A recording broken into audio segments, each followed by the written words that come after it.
one of the principal criticisms of public money, that, oh, it's a fixed money supply, the economy will grind to a halt and so on, won't be flexible, won't be dynamic. Nonsense, we can lend it as well as spend it.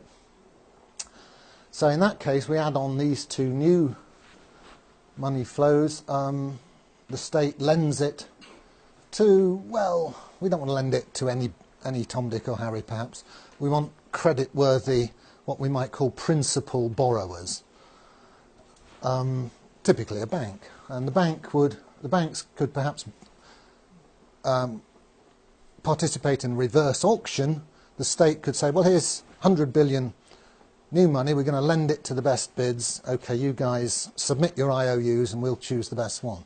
So it's a nice free market way of doing it. It has a side effect that wholesale interest rates are set by the market and so on. So don't get fazed by people saying that our money supply is fixed and inflexible. There's other ways of doing it. Obviously the state can lend zero interest to public infrastructure projects as well. I'm just highlighting this because it's something I've been discussing with Bill Still, who's on the libertarian ticket, and he wants some free market answers to meet his critics. Right, here's a basic operation. It's how the banks make their profit, among other ways. It's the main way they do it.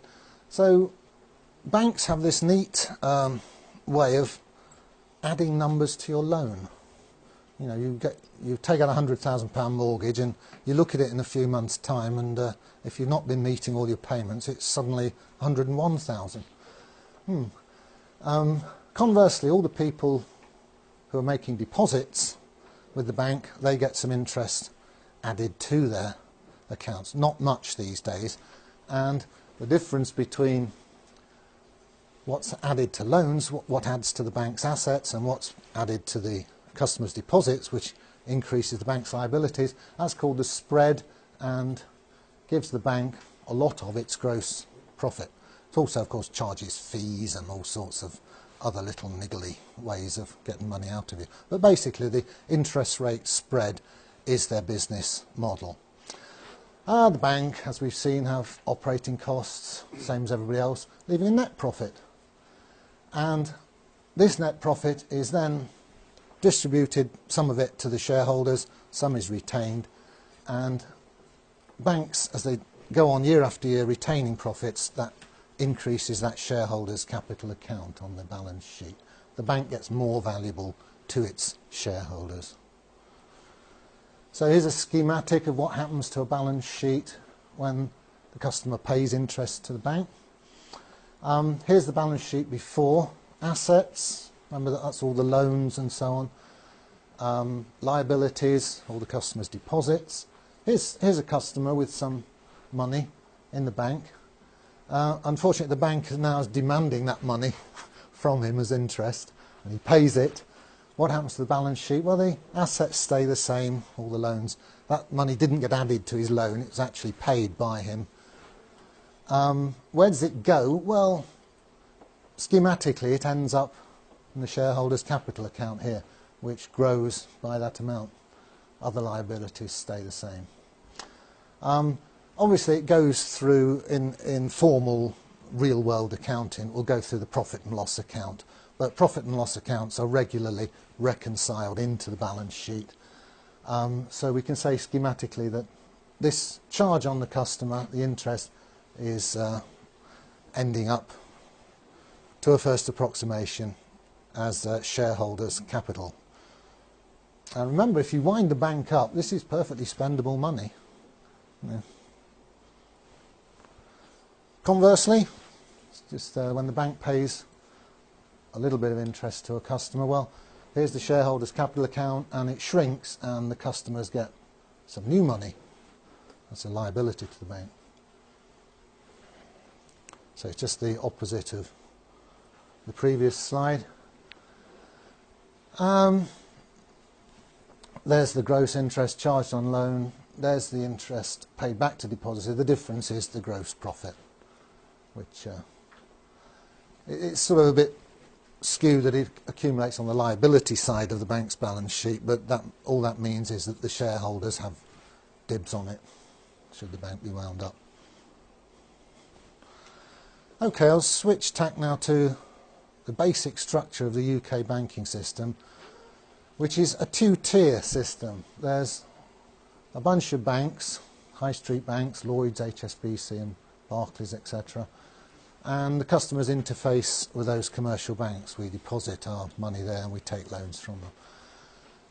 Each of those banks has its own reserve account at the Bank of England, the central bank. As we'll see, the numbers here that the banks have on their asset side have different qualities to the numbers here, the ones we get to use, or renter currency. We can't get our hands on the stuff there, unfortunately, although we own it, the bank. So here's a schematic of the two-tier money system. Here's us out here in the economy using what are called broad money numbers. Those ones that have been lent into existence, they're just called broad money.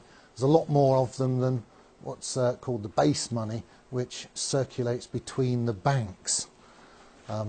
Goes from one reserve account to another within the computers at the Bank of England.